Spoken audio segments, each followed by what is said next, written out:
Hello, everyone. Welcome to another episode of Studio 6 Paranormal Podcast. I'm your host, Jay Hill. And tonight, um, my guest should be arriving soon, I'm hoping. So, there she is. That was fast. All right. Hi. Hi. My, How are my you? guest tonight is Taryn Kerper. Thank you very much for coming on. Oh, thanks for having me. I'm sorry. I just saw because at first I thought I had till 8 and then at 8 p.m. my time. Yeah. And then I just saw that you said no 7 and I was like, "Oh." Yeah.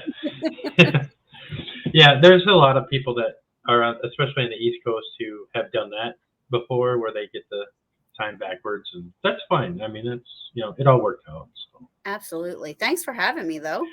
thanks for being on at short notice. I really appreciate it. I'm looking forward to talking with you. Um, First off, I want to say thank you to the owners of the Maxwell Mansion here in Lake Geneva, Wisconsin, um, Monica and Luke, for allowing me to do my show here. This is a very spirited hotel. I don't use the word haunted because they really don't like it, so I use spirited, and they know it is. So um, it's a boutique hotel, and I just want to give them props for allowing me to do this. So, having said that, um, why don't you tell some of my listeners who you are and what you do? Whew. Okay. So, my name's Taryn Kerper. I am host of Paranormal Brew.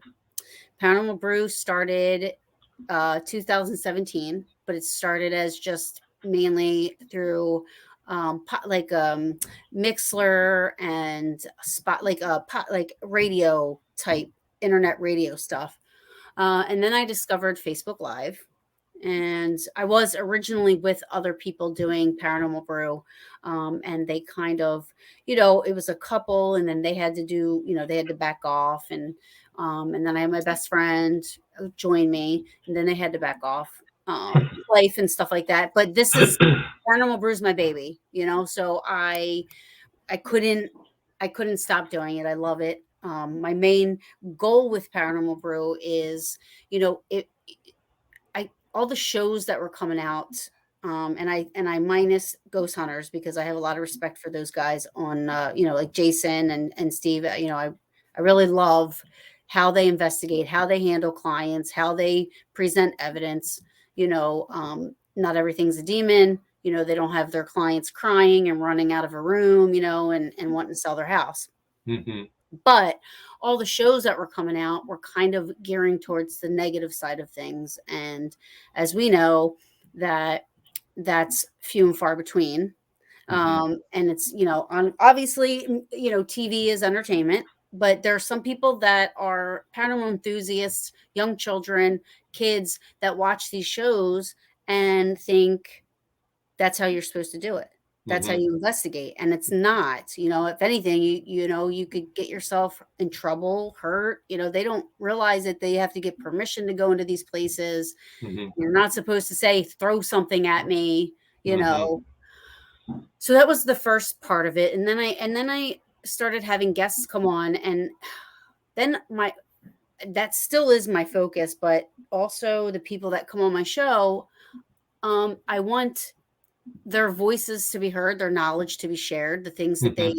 how they investigate, how they research, educational wise, and promote the people in the field that are legit and are honest and have the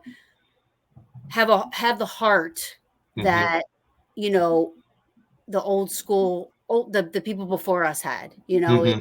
It wasn't about being famous, and it wasn't about being on TV. It was about helping people and, you know, trying to find proof of whatever it is that you're searching for. It could be Right.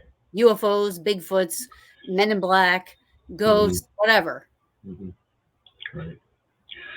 So yeah, it's such a refreshing feeling knowing that there's other people like you that view that old school investigations as an important tool. Some of the stuff today is just really kind of blown up and blown out of proportion.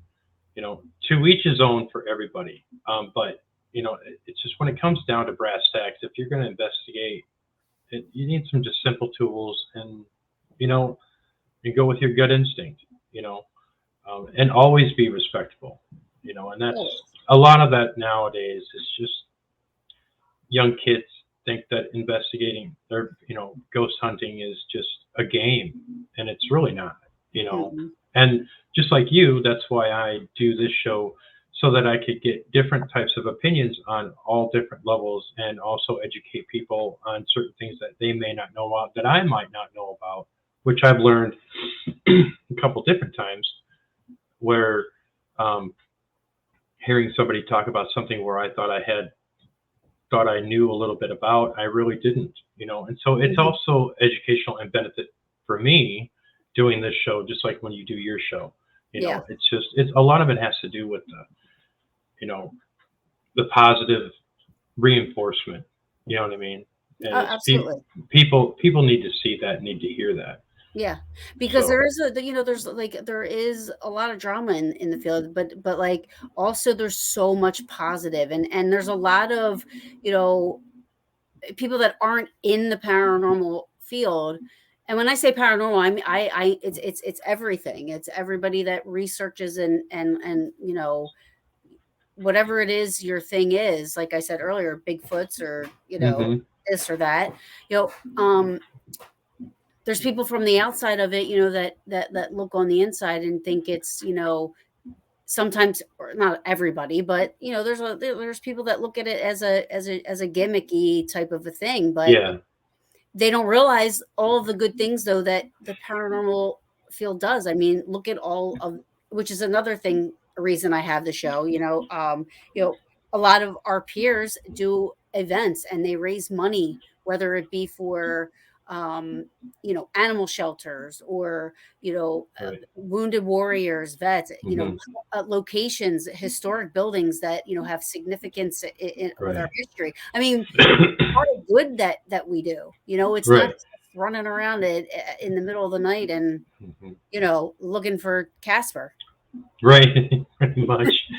You touched a little bit on historical sites and stuff like that. I'm a firm believer in historical sites. I'm a firm believer in helping to keep those old buildings, up and, still going strong in that sense. Even if they turn into a museum, or even if they're abandoned, I really and sincerely hope that there are more people that come out of the woodwork in that sense of wanting to save some of that history, because even in Lake Geneva here, we are steep in history. And this house, or this hotel, was built in 1856, one of the very first buildings that was erected in Lake Geneva, Wisconsin.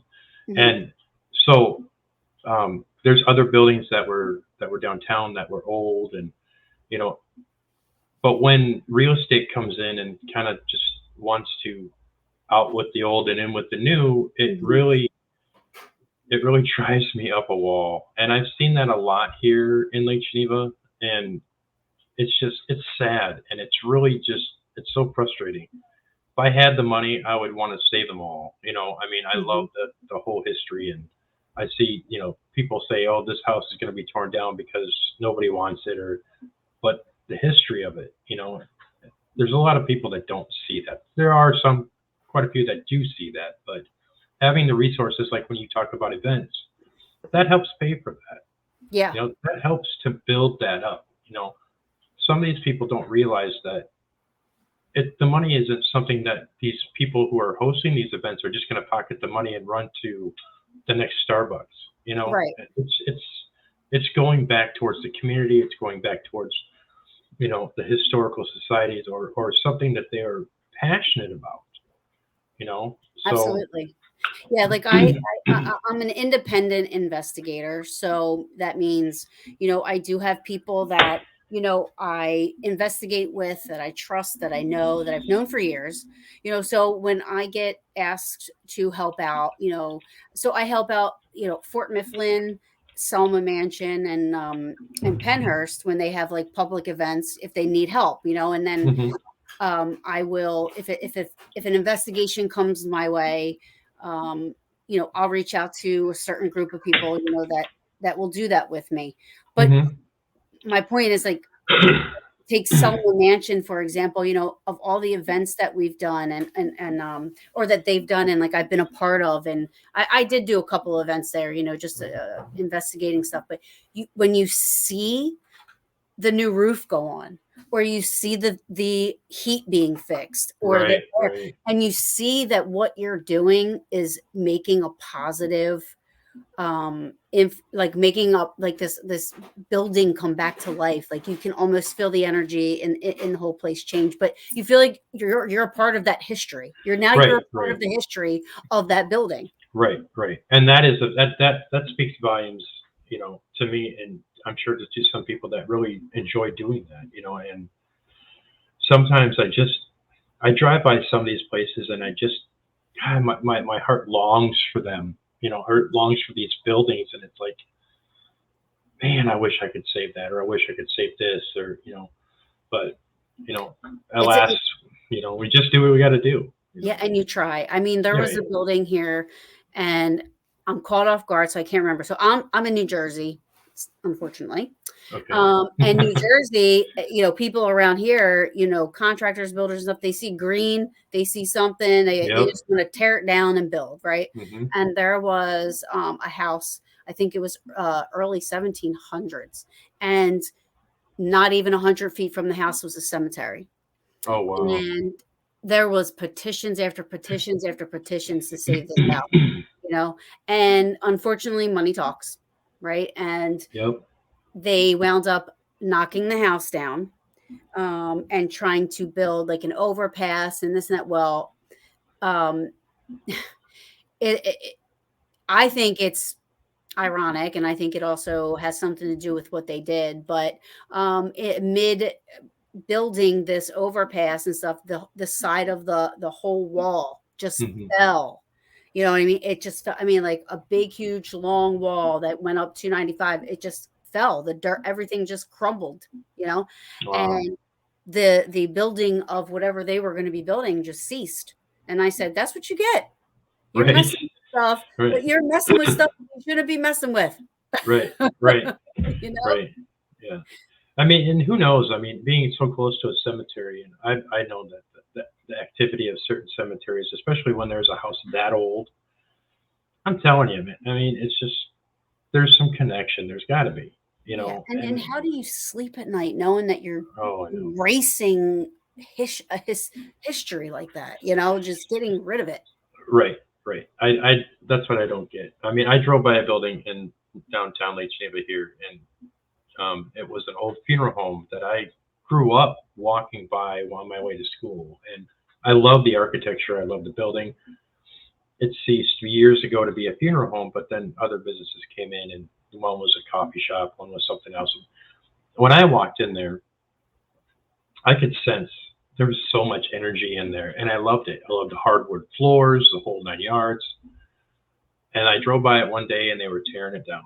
And I was just, I came home and I was so pissed off, and I thought to myself, I'm like, okay, you're getting mad at an inanimate object, but actually it was more to that. I was upset the fact that they were tearing down the history, that whole history of what it was. People a week from when they were tearing it down will never know what's there. That people walk by and they won't ever recognize it for what it was. And so I guess that's what really irritates me more in that sense. But that's just me. I mean, that's one of the reasons I love Gettysburg so much. I mean, you walk around Gettysburg, they've preserved that town so well. Right. I mean, their historical societies and their park people and this and that. I mean, they really, the place is just, it's almost like a time capsule. Right. Oh yeah, I would totally agree. That's on my bucket list. I actually have ancestral ties to Civil War, so the research that I did on my family, and it was moving in that sense, and to realize that I spent most of the time in the north. I was born in Wisconsin and this and that, but a couple of my relatives, I think, were on both sides.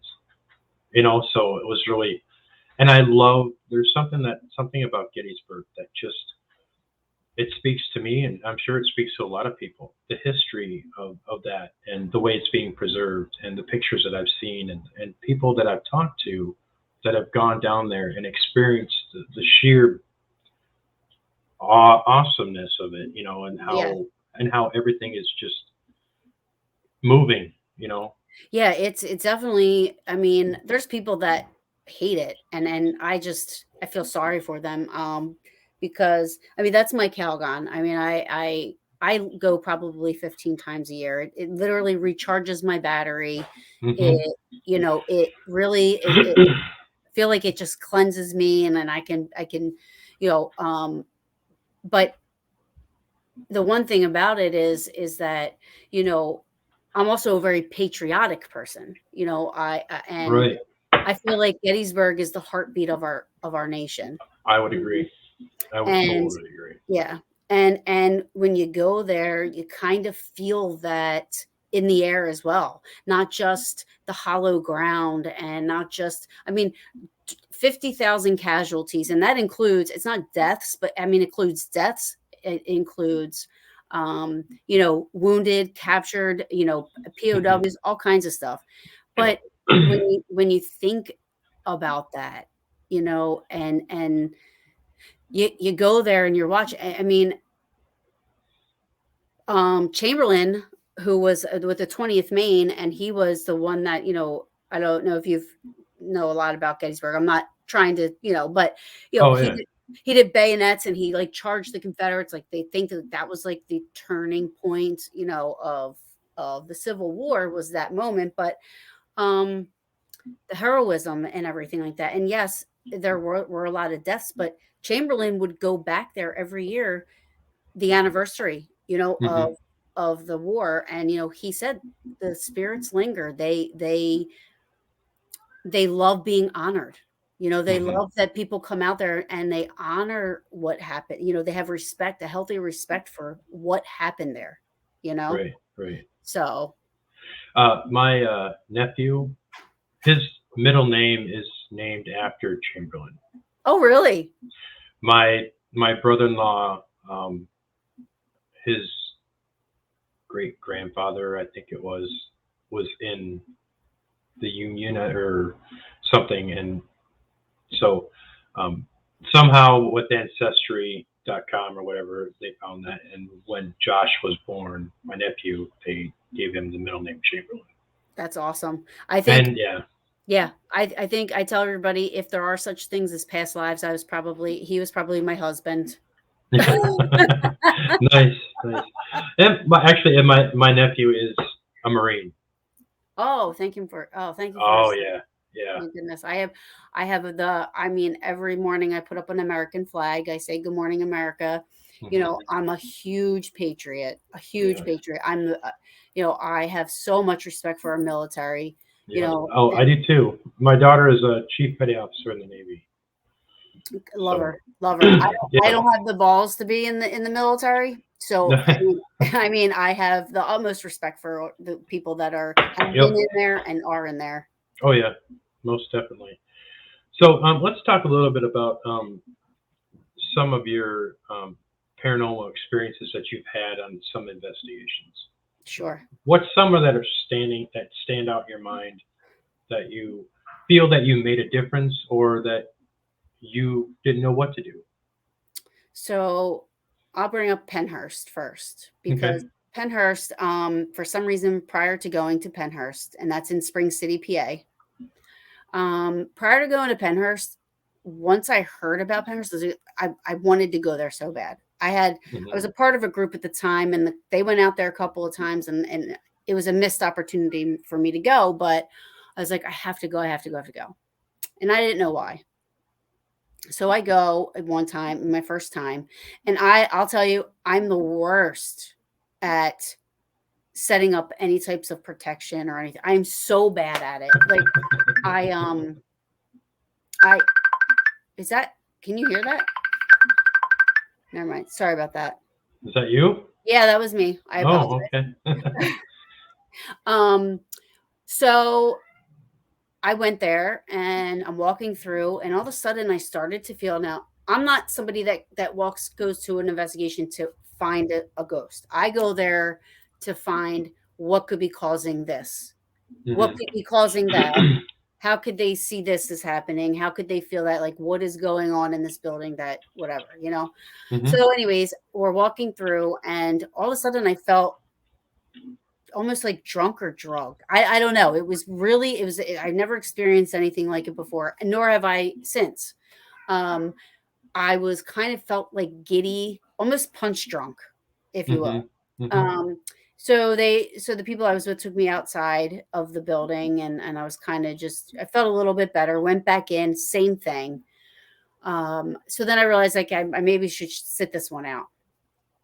So 6 months later down the road, well, in between that time and then 6 months later down the road, I started to get into ancestry and stuff like that. And I found that I had family in Georgia, and then I was like on this podcast one time, and I was talking about my experience at Penhurst, and the family member that I had just connected with, that I never knew I had, who lived in Georgia, Mhm. told me that um, we had a family member that was a resident of Penhurst, which I never knew. We shared the same last name. He was a cousin of mine. Mhm. So he was a resident of Penhurst. They took him out of Penhurst in 1978 and then switched him to Hamburg State Hospital. Mm. Now, I don't know if that is why I was drawn or had the experiences that I had being there, Mhm. because of my, family connection there. But it made more sense to me as to why I was affected the way I was. I Right. have since gone to Penhurst. I love Penhurst. Penhurst is probably one of my most favorite places to investigate. Wow. So, but yeah, so that's one of the things. And then Rolling Hills Asylum in New York. Um, that was a place where everything that you think you could, like, sense wise experience, I did. Again, I'm not a psychic. I'm not a medium. I don't, I don't have those. I'm clairaudient sometimes, but not all the time. Mhm. So for me to see something, it's very rare. Um, and at Rolling Hills, I saw things, I heard things, I felt things. I mean, I had literally, there was tapping going on in one of the rooms, and I walked over to, and I was standing outside of the room, and then I said, "Oh, I'm like, I'm hearing that. Are you hearing that?" Yes, yes, we're all talking. And on my face, I could feel the breath. I mean, Oh, wow. and it was a laugh. It was a goofy laugh. It was like, Oh, no. Uh-uh. and I got chills thinking about it. Like, that was insane. It was almost like it was playing. It was playing. Like, oh, they thought it was funny that we were. Oh, do you hear that? Mhm. Also there, I heard. Now, no children were there, but Right. on my recorder, I got children singing "London Bridge is Falling Down." Oh, wow. Um, Also, there's one hallway, and I forget what it was called, but there's a hallway, and at the end of the hallway was two, like, hospital doors with, like, windows, Right, right. the two windows, and you go through it, and back way back when, it was a tuberculosis uh, wing, or if Right. you will. They're investigating, and I look down the hallway, and I see, on the other side of the door, I see, like, shadow underneath the door, like, almost like, if somebody were to walk by, you'd see, like, the feet. And in the window, I saw what looked like the silhouette of, like, a person, like a head.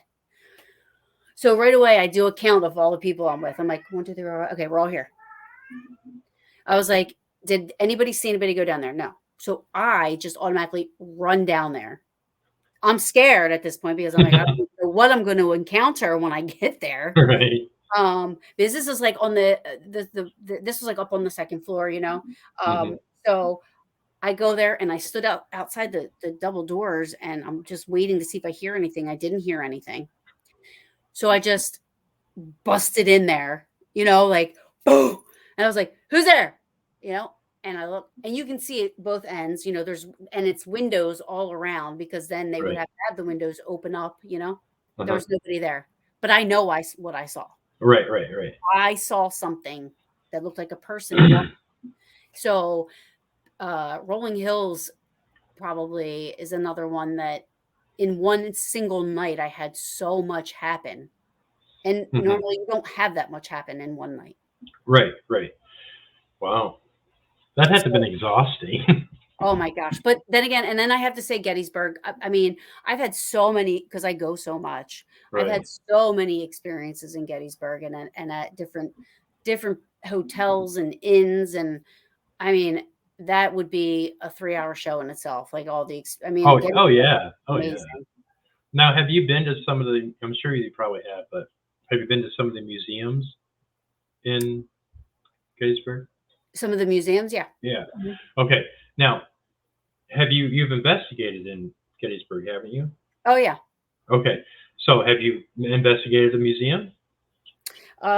We so museum, like what do you so some of the inns have museums, if you will.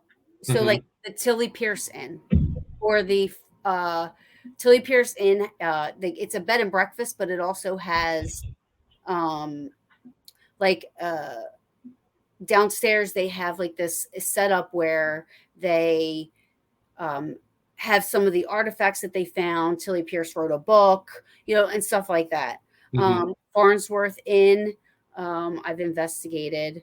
Um, I actually, I took a picture of, I was taking scenery pictures, and in one of my photos, there was a Confederate soldier that popped up on the railroad track, on the railroad Oh, cut.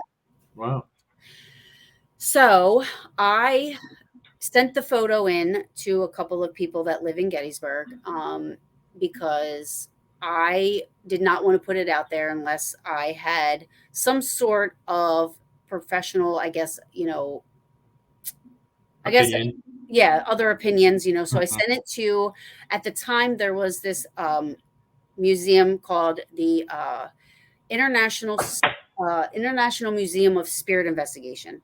Okay. And then also Mark Nesbitt's store is called Ghosts of Gettysburg. Okay. Sent to both. And it took a while, I guess, because they both had to research. They had to go back out there. They had to take pictures. They had to do this. The museum said they had to, develop it on, and then they couldn't explain it. They said, Okay. we think you caught an apparition.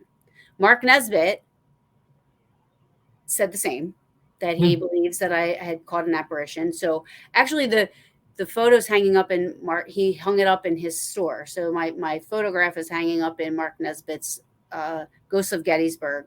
He has a wall of ghost photos that have been captured along the years, Oh, and wow. mine finally got up there. It's the wall of fame for ghosts. Oh yeah, everybody's like, "Oh, are you getting paid?" I said, That's the award. That's the money right there. Right That there. fact that my picture's hanging on that wall Right, is right, enough for me." right, right. That's awesome. Yeah, that's one of my things on my bucket list is to go down there. And um, the one thing that I've noticed, being a medium myself, I have a tendency to, when I go to certain places that have had a lot of traffic of death or suffering or something like that, usually I could kind of level it out a little bit sometimes, but I'm afraid that if I go to Gettysburg, it's just going to be a, a pretty intense place. You know what I mean? Hmm. So, I mean, of all the, you know, the death alone, and it's just the suffering.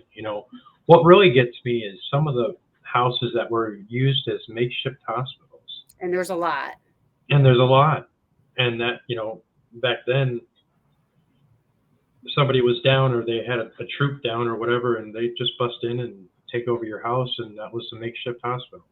Yep. And a lot of people don't know that. Younger people probably don't know that history is, today. Right. You know, I think some of our history is getting erased, and, Yes. and I don't like that. I hate that. I think people need to know, what happened and how this happened and how that happened, and Right. you know, forget all the I political. and I use and it's interesting you bring that up because I use the example of because when they started to tear down monuments and statues and stuff like this Mhm. of General Lee and this and that Right. because of the Confederacy, which you know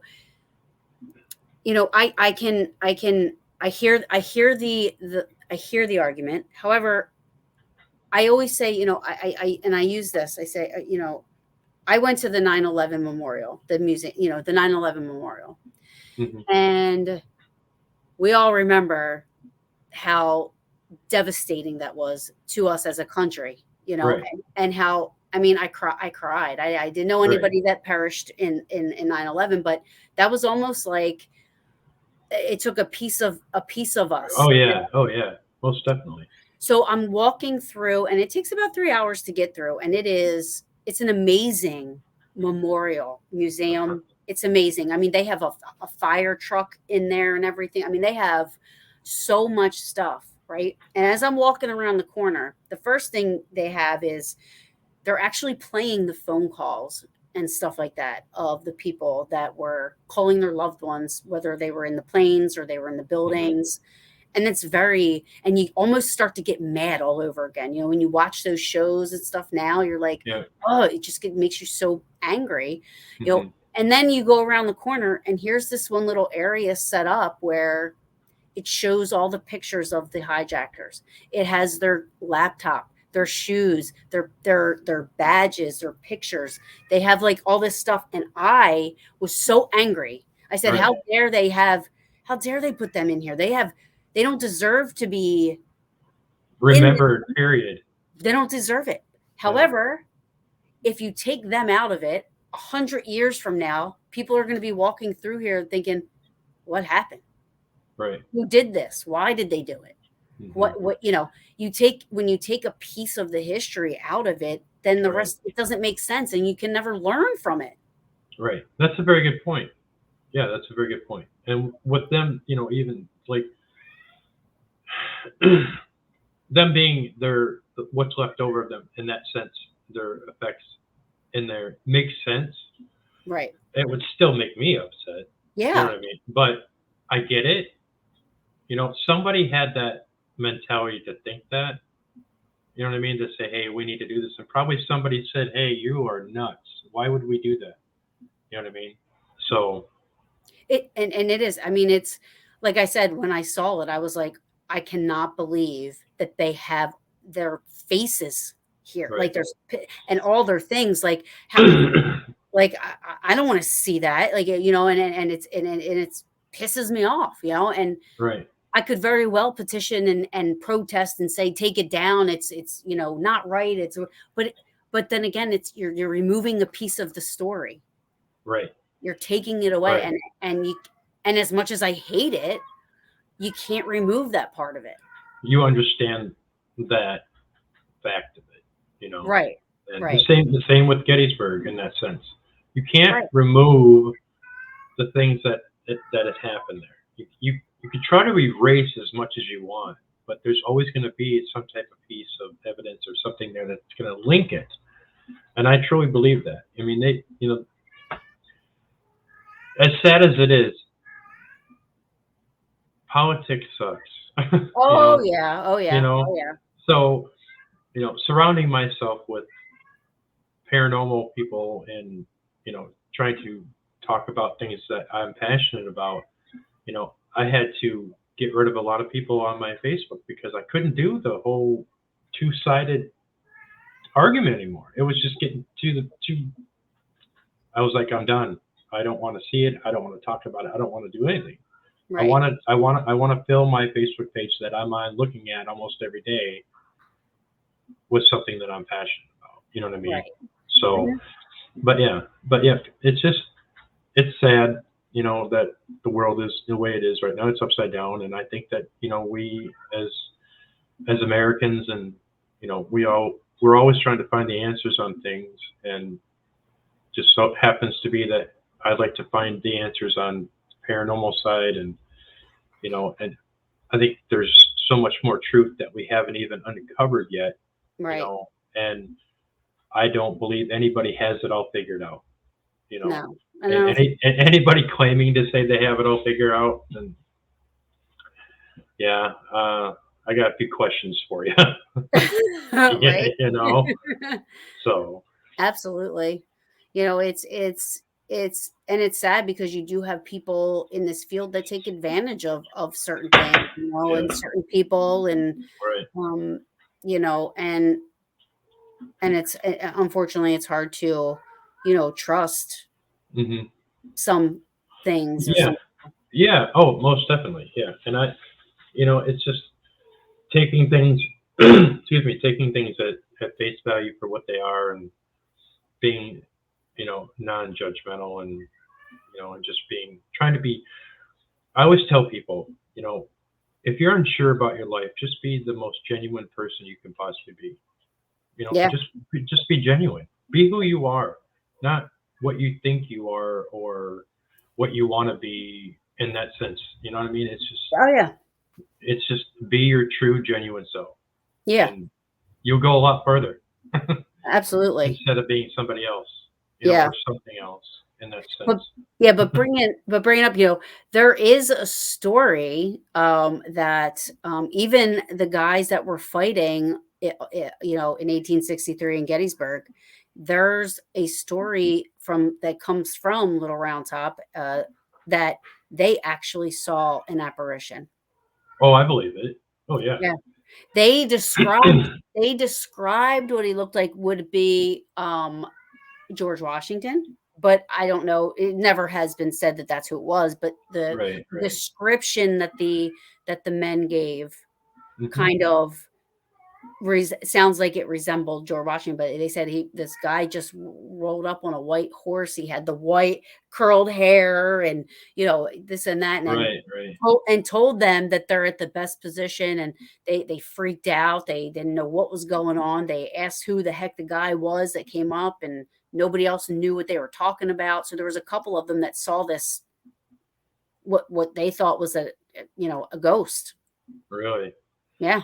Yeah, there's quite a few stories about, out there about like the George Washington, and even some of the other prominent, Thomas Jefferson, Lincoln. The old story of Lincoln in the White House.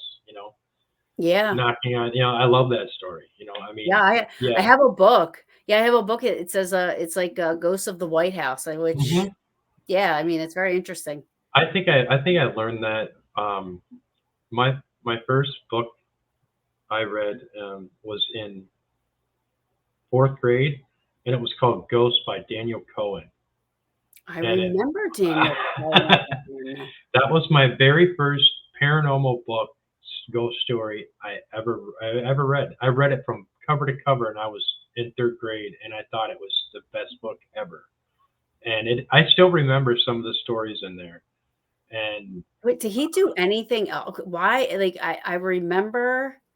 I don't remember know why I remember that from when I was what, 8. His name just I must have read it a dozen times. Yeah, I You used know. to. Mine were the scary stories to tell in the dark, Yep. Yep. um, which I just watched the movie, and it was it was a good movie. However, they tried to make it like all the stories inside the book kind of mesh together, which Right. I wish they would have just did how the Twilight Zone did. Remember, the Twilight Zone would be, Yeah. you know every it's separate stories. It's one big Right. movie, but it's a separate story in each. Right. I wish they would have just did that, Or because I Creep think. Show. Yes. That movie scared the crap out of me. I hated that. That and the first scary paranormal type movie I saw was, Poltergeist. So that's the scare. Yeah. That was the very first one, and I had nightmares after that. I mean, oh yeah, Yeah. That's probably why I don't like clowns today. That was the clown thing bothered me. yeah, yeah, and oh yeah, that was Well, and plus the fact that I don't know if you've ever read the story about they actually used human remains in the pool scene. No. You got to look it up. I'm not lying. Wow. The production company could not afford to make as many like plastic or prosthetic whatever The skeletons skeletons and because it stuff like was that? so expensive. And so somebody else said, hey, these people could use some money. They'll sell their family's corpse, and you can. And so what they did was they went to, I think it was in India, and they shipped a bunch of corpses, and all Wow. the the skeletons that were in there were actually people. Wow. Yeah. As crazy as that sound. Now I had to research that, and I researched it at several different places, and they all came out the same. And even one of the actresses did not realize it, I think, until after. I mean, And I'll be she honest with you, freezed. if that was me, I probably wouldn't wanna know until after, because I probably wouldn't get in that No, muddy ass no, pool. right. I mean, yeah, because the fact that it was, Right. human DNA in there and all that, and oh Yeah, yeah, no, I would have been like, "What? No, you get in there." yeah, yeah, that was I'm not getting in there. so you'll have to look up the poltergeist real skeletons But theory, and you'll look it up online, and you'll find it probably immediately. well, even that is even there's, like, conspiracies around that whole movie. I mean, like, with with Yep. with all the deaths and stuff like Yeah, that. the older teenage daughter committed suicide. The youngest one died of a rare blood disease. Um, Didn't one didn't somebody didn't one of them the boyfriend killed her? Maybe that was the one that committed suicide. Yeah, maybe that's what it was. But I thought somebody had committed suicide on the set, or not on the set, but yeah, Yeah. yeah. I mean, There was, like, a lot of so stuff. if you put two and two together, you have a bunch of real people corpses, and if they have anything attached to them, if they if they're hey, what are they doing to my corpse? Wouldn't surprise me, you Right. know. Yeah, there's spiritual connection there somewhere. Uh-huh. You know what Yeah, I I mean? mean, I would imagine even still just, like, doing movies like that, you Oh, know there's been several movies that have creepy things that happened, and um, even on some like the Nightmare on Elm Street ones, there's been crazy things that have happened on the set with Wes Craven and this and that. Even at one point, he said he's like, I have no idea what it is. Right. So yeah, I mean, there's some creepy stuff everywhere. Um, the scariest movie for me was The Entity. I don't know if you ever saw that, but No, I did I not. I to this day, I know it was a '70s movie, and some of the older movies, we watch now because we have all the CGIs and, all the Right, right. effects and everything, but that was, based on a true story. The poor woman, you know and then there's everybody's gonna there's always somebody to argue something, but, I mean, she was, basically had a an incubus that was just Mhm. ruthless and wouldn't stop, and she would move from house to house, and it followed, and then I think she actually wound up passing away a couple years ago, but she was living in Texas, and Uh-huh. the attacks had become less and less, Right, but they still were happening. She couldn't get away from it, and right. the movie, I mean, being a woman and watching that, Oh like, yeah, no, no, thank you. uh, you know I can't even watch it with the lights off, like, it scares the crap out of me. Yeah. Jaws, yes, Brian says the scariest for me was Jaws. No, that is scary. That's why I don't Yeah, go to I haven't watched that all the way through. I never watched that all the way through. I have like a fear of sharks, You have a fear of and sharks? yes, I hate sharks. I do not like Really? sharks. Oh yeah, I have a fear of them. My daughter, when she was in the Atlantic, and she was on a boat on a warship in the middle, she had to. It was so hot one summer that they had swam in the ocean. They had snipers on the top part of some of the masts to spot for sharks because they could only swim in a certain area. I was like, and she doesn't like sharks either, but she's like, but you had to get cool, and I was dying. And I'm like, nope, Nope, no thanks, nope, no thanks. I So wouldn't either. yeah, I would say, yeah, Jaws is no, no thanks. So, Yeah, I haven't been on a cruise, but the thought of like being in the water, because the ocean is very intimidating. Just as hmm just as this the our universe. Like, I mean, it's just so massive. I mean, it takes 9 months to get to the nearest planet. 9 months. I mean, you think about that, it's just so intimidating. But hmm I don't like being anywhere where I can't see land. right, right. If I'm in the middle of the ocean, I mean, it just is like, you know, and I definitely can't watch those movies where they go up in space and they're like floating around out there. I'm like, no, and they're looking down and they see Earth. Like literally, That'd my be cool. I my think that'd butt be cool. clenches. My butt clenches, and I'm like, uh, no, I think no, no, I think that'd be cool. I think that'd be no, fun. I can't. Yeah, No, yeah, I would be so afraid. yeah. Like, no way. Oh No, God, and no.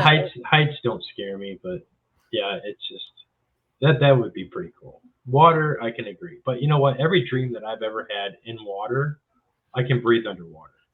Me too. But you know what though? But I am not breathing at first, and I think Yeah. Oh yeah, then yeah, I yeah, start yeah. to breathe. Yep, yep. And You then all know. of a sudden you breathe. It's like, oh, okay, this is different.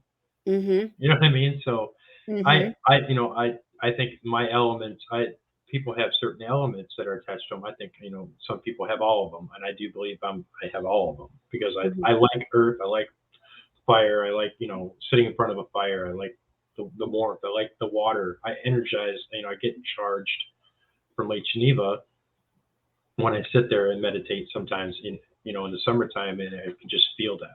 And I had another medium tell me too that, yeah, your water is what you get some of your energy from.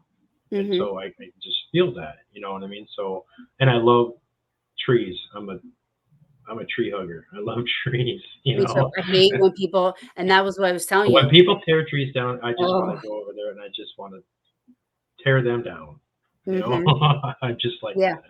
Yeah. Yeah, no, I hate it. I hate it. I mean, it's just like, how much more congested can you be? I mean, Right, just, I right, mean, relax. right. Where's the greenery? I mean, Yeah. it's so sad, you That's know? why I like Colorado, like the Rocky Mountains. I'm a big fan of that. I feel really connected when I'm in the mountains. Mhm. I took my wife there at one time, and she'd never really been to the Rocky Mountains. She says, "Well, I've been to the Smoky Mountains." I'm like, "Oh no, no, no, that's not the same." Once she got to like Yellowstone and all that, she fell in love. She wants to build a house there, and I'm like, "You hate winter." I'm like, "Do you realize that there'd be more snow there than here?" And so, Mhm. but yeah, so yeah, Well, seeing Colorado also has a Stanley Hotel, which that's on I've my bucket list. been there twice. I've been there Really? twice. Yes, Is I've been how there twice. is it gorgeous? It's It gorgeous. It looks is, beautiful. and it is haunted. The first time I was there, I wasn't. It was years ago, and I wasn't really into my gifts or anything, but I knew I was sensitive enough to sense things, and I didn't kind of guard myself, whatever. And I was kind of weak even getting out of the car, and I'm like, wow, this is kind of really, a lot of energy. I get into one room, and down I went. I mean, I lost like I couldn't. I don't know what it was, but there was just some type of energy. The next room I went to, I'd started taking pictures, and I had a tall guy standing behind me in the mirror. And I didn't. Well, I had to wait to get him developed. I didn't realize at the time, but yeah, that I had a whole bunch of pictures from that place. I love that place. I've been there twice. Uh, yeah, it's just the view is unbelievable. I really wanted to stay there on my 50th birthday, but because of COVID, kind of messed that up. But Yeah. but Brian asked if any of us have been to the Grand Canyon. Yes, I have been. I have not. My wife and my mother-in-law have, but I have not. I was there for a day. Was not enough. Was not enough time. Right. I stepped up, and the first look I got of the Grand Canyon, it took my breath away. It was so I don't even know the words. I mean, Moving, it was moving. so immense. It was Right. so pictures give it no justice Oh whatsoever. yeah, I'm sure. I'm sure. And you know what? I mean, like throughout there, there's like Indian burials, there's these cemeteries, there's huts, there's so much to explore, and hmm it's huge. You have like the west side, north side, southeast, which I didn't even know.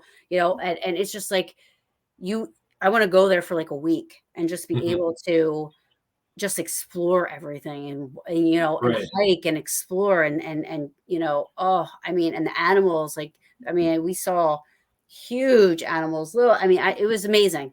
The Grand Canyon is amazing. Have you ever been to Tombstone? I have not. That's another It's bucket list. one on my list. I really want to go there. I mean, Absolutely. I have an affinity for Old West, and Mhm. I don't know what it is, but I have a dream to do a documentary, a paranormal documentary on Old West ghost towns, and that would be awesome. Yeah. Yeah, Yeah. no, Yeah. Tombstone would be awesome for sure. That's one of my things, so, unfortunately, I've always been, like I said, I've done a lot of investigations, but it's been mostly here, on the East Coast, where it's, Well, it's costly to travel like that. yeah, I would love to do nothing more than to take my show on the road and go do my podcast in haunted locations. I mean, that's another dream I have, but that takes money, and I'm not independently wealthy. right, you right. know. I know. So. I mean, that would be great. I mean, that's like something, that I would love to be able to do. Um, hmm Can go you to. imagine doing your hosting of your show in a haunted location with another person from another haunted location? I I know. mean, that would just be like perfect. You know, Yeah. the Oh ama- yeah, it the would be great. yeah. I mean, like when I go to places, a lot of times when I do the investigations, I do go live on Facebook, but hmm um to be able to do that all the time, unfortunately, I have to I have bills to pay, and Yeah. you have to work, and then it's like, you got to try to take time off of work. hmm But I mean, I would absolutely love to just travel hmm and Investigate and research and even, I mean, like, even if you're not investigating, I mean, just to share that with, like, I love, like, right. when I go to Gettysburg, and I'm there by myself, because I will go by myself. I've been there for a couple of summers. I went for a week by myself. Oh wow. I'm totally fine there by myself. Like, I go off and I do my live videos, and people are joining in, and I just walk through the woods. I walk everywhere. I've stumbled across, an old foundation and a well that I didn't know was there. Um, all kinds of stuff. But, I have people on there and, talking and stuff, and they love it. Sometimes it's people that probably will never get to Gettysburg because they live so far away, hmm and they love it. They're like, I love that you do this. And to be able to share that with people, hmm um, Right. I mean, means, even the locations, share the locations or share some history or share, you know what I mean? And people were like, oh, we didn't know that, you know? So mhm. I Yeah, think there's a market for it. I'm going to push it. absolutely. Hey, look, if I could get paid for it, I mean, I would do If it. I I could would get do paid it. for doing what I love, I said that to somebody at my job the other day. I said, if I get paid doing what I love, man, I'd be a rich man. Yeah, I mean, there'd be like, sky's the limit. Right. It's just, hmm there's so many places. I mean, I lived in Ohio for 3 years at one point, and this was before I got into the paranormal field. And not being in Ohio now, and I have a lot of friends and investigators and teams that I know, and like, you have like the Ohio Reformatory. There's like so many places in Ohio now that, well, not now, they've always been there, but that I wish I could just go back in time and be in Ohio again, and be able to go investigate these places now, hmm because I was like, I used to live there. How did I miss like, what, Yeah. like, it sucks. That's what Brian said. A show in a haunted location. Yeah, let's do it. Yeah, I'm Soon all as, about it. as soon as you can come down here from Canada, Yeah, right? as long as you can get through the checkpoints. Ugh. Yeah. He could just come, tell him he could go, like, fly to Mexico, and then he'll come in that way. That's the easiest way to Yeah, come yeah, into right. the United States. You probably, he said definitely. He probably would, You just right? fly to Mexico and just come walk through the border. He and can you're just, in. or he can just, try to fly, over somehow in the plane and parachute in. You know, Yeah. it'll give you some coordinates. He That can would be, be if so you like DB Cooper. right. Oh my gosh. But yeah. So, if the opportunity, the time, and it presents, like I'll drive wherever. I mean, Rolling Hills is 7 hours from me, and it was like the longest drive ever, it felt like. But it was such an amazing experience, Right. that I Mhm. would love to go back there again. Selma Mansion. I mean, the last time I was at Selma Mansion, I was live and caught, a whistle Mhm. behind me, and it was behind me. Everybody we were with was in the room. Mhm. Only one other person heard it. There was 10 of us there, Oh and wow. yeah, and you can hear it on the live video, and people that were watching were like, I heard it. I heard it. And so things like that to me, even if I got nothing else the entire night, that Right. That's that to yeah. me, I would Right. go live Right. happy. Right. You'd be happy. You're right. And I'm the same way. As long as I would, get something.